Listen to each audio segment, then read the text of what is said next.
We are with Sarah Wilson, the author of I Quit Sugar, and today we're talking about how to quit sugar, very apropos. So first of all, why should we aim to quit sugar or at least reduce sugar? Well, look, there's a whole range of reasons, and I think most people intuitively do understand that the rate at which we've been eating sugar is pretty much at the same rate as the increase in metabolic diseases. So where do you begin and how do you learn what's Okay, good well, and bad? I guess there's two things. If you want to navigate your way to a healthy dose of sugar, and the American Heart Association and the World Health Organization both agree that we should be consuming between 6 and 9 teaspoons of sugar a day. Now, to consume that little, you do need to know how much sugar is in everyday products that you're eating that are often deemed healthy. Right, and so what are some of the products that surprise people when you say this actually has a lot of sugar? I might just start with, some breakfast cereals, granolas and so on. A healthy, so-called healthy breakfast cereal will often contain 5 to 6 teaspoons in a small serve. Now, just done at breakfast. Exactly. So, you've got your sugar quota already covered off before you've even left the house for the day. The other big one is apple juice. A standard serve of apple juice contains, and it doesn't matter whether it's organic, freshly squeezed, from a carton or a bottle, it's around about 9 to 10 teaspoons of sugar. So your whole day, again, your quota, gone. And it's the same amount as the sugar contained in a soft drink. And just people don't realise that. They think that fruit juice is healthy. Now, whole fruit is super healthy. Right. But when it's squeezed, you're just eating too much of it. You've got no fibre to slow down the passage of the sugar onto your liver. We have a lot of bars in front of us as well. Yeah, so those kind of health bars, I often say to people, health food stores are some of the unhealthiest places to go and eat. They will often say no added sugar on the bar, and it'll be low GI, and it'll be gluten-free, and it'll be vegan, and it'll be all of this kind of thing. You look at the packet, and you realise there is a lot of sugar.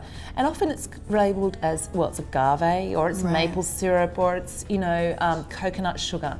Agave syrup, for instance, which is one of the most popular sugars in a health food store, is 70 to 90% fructose. The other one that is really worth being aware of is yogurt. So a lot of people think they should be eating low-fat yogurt. It'll also say, quite often, natural and plain on the label. And so you're thinking you're just getting a straight-up yogurt.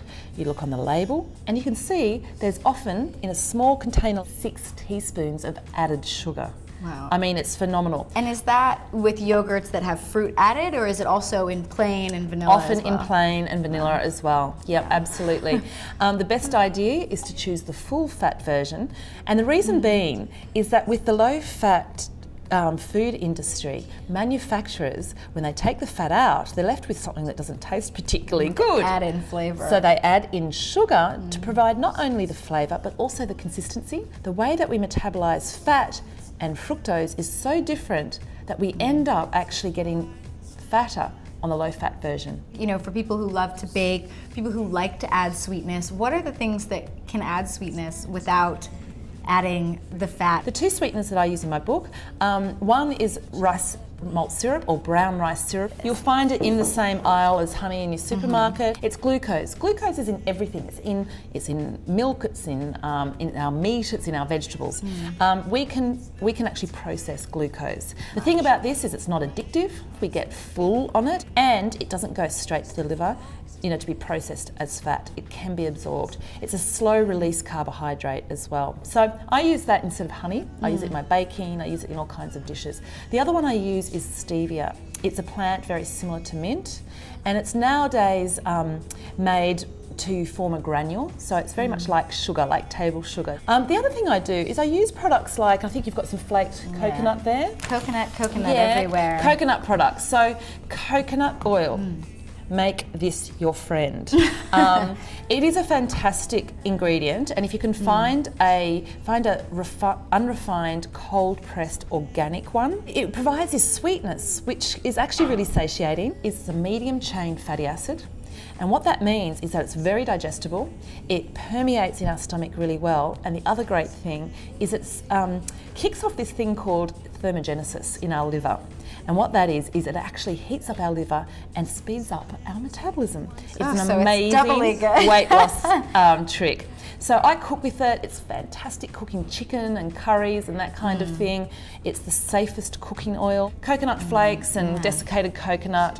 Look for the unsweetened versions, because a lot of the versions in America are in fact sweetened. Processed, sugar You added. don't need it sweetened. It's just fine on its own. Well, thank you so much for giving us this starter to quitting sugar, and obviously anyone who wants to fully quit sugar can pick up the book, I Quit Sugar. Very easy to remember. Thank you so much. Thank you very much.